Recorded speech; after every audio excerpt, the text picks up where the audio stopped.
Xitoyda yashash sharoit, yeb-ichish sharoit, misol uchun bizani anaqamizga to'g'ri keladimi? Qanaqa bo'ladi? Endi musulmonmiz biz, o'zbekmiz, musulmonmiz. Shuning uchun endi Xitoyga borgandan keyin yeb-ichish osonroq bo'lmaydi boshida, albatta.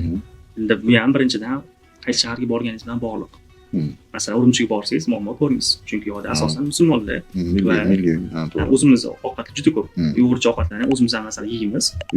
Shu ovqatlar, juda yaxshi ovqatlar bor.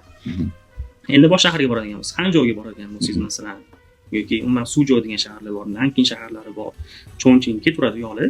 U yoqda masalan musulmon ovqatlari topish muammoroq. Endi bizdan aytmoqchi bo'lganim, o'zimiz o'rganib qolgan ovqatlar aytmoqchiman. Endi musulmon ovqatlari masalan Dungan ovqatlari bor. Dunganlar ochadi. Lanzhou Lamen degan joylar bor.